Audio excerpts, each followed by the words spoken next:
Pentagon debuts its new stealth bomber, the B-21 Raider. America's newest nuclear stealth bomber made its debut Friday after years of secret development and as part of the Pentagon's answer to rising concerns over a future conflict with China. The B-21 Raider is the first new American bomber aircraft in more than 30 years. Almost every aspect of the program is classified. "This isn't just another airplane," Defense Secretary Lloyd Austin said. "It's the embodiment of America's determination to defend the republic that we all love." As evening fell over the Air Force's Plant 42 in Palmdale, the public got its first glimpse of the Raider in a tightly controlled ceremony. It started with a flyover of the three bombers still in service, the B-52 Stratofortress, the B-1 Lancer and the B-2 Spirit. Then the hangar doors slowly opened and the B-21 was stowed partially out of the building.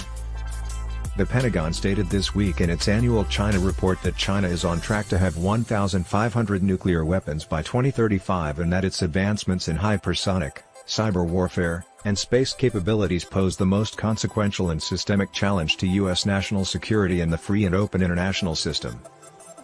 When the Raider contract was announced in 2015, Air Force Secretary Deborah Lee James stated, "We needed a new bomber for the 21st century that would allow us to take on much more difficult threats, like the dangers that we think we will one day face from China and Russia." The Raider may look identical to the B-2, but once inside, the similarities end, according to Kathy Wharton, CEO of Northrop Grumman Corporation, the company that is making the bomber. "Because technology has improved so much in terms of the computational capabilities that we can now include in the software of the B-21, Wharton added, "the way it runs internally is incredibly sophisticated compared to the B-2. Other modifications include the use of sophisticated materials and coatings too." It is unclear how much the B-21 Raider cost to be made, but it is estimated to be around $753 million. The B-21 is part of the Pentagon's efforts to modernize all three legs of its nuclear triad, which include silo-launched nuclear ballistic missiles and submarine-launched warheads, as it shifts from the counterterrorism campaigns of recent decades to meet China's rapid military modernization. Start your day with all you need to know. Morning Report delivers the latest news, videos, photos and more.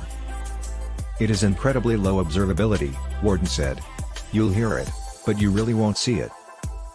6 Raiders are in production. The Air Force plans to build 100 that can deploy either nuclear weapons or conventional bombs and can be used with or without a human crew. Both the Air Force and Northrop also point to the Raider's relatively quick development. The bomber went from contract award to debut in 7 years.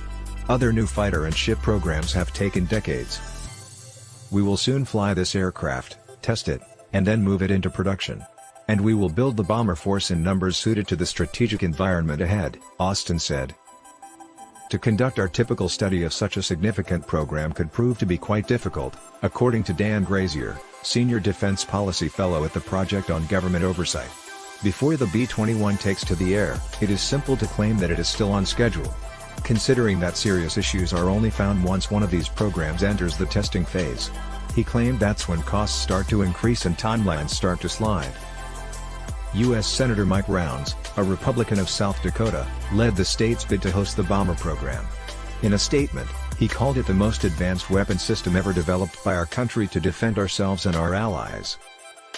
Northrop Grumman has also incorporated maintenance lessons learned from the B-2, Wharton said. In October 2001, B-2 pilots set a record when they flew 44 hours straight to drop the first bombs in Afghanistan after the September 11 attacks. The B-2 often does long round-trip missions because there are few hangars globally that can accommodate its wingspan, which limits where it can land for maintenance. The hangars also must be air-conditioned because the Spirit's windows don't open and hot climates can cook cockpit electronics. The debut itself also presented a final observable distinction. While both were made public in Palmdale, the B-2 was unveiled in front of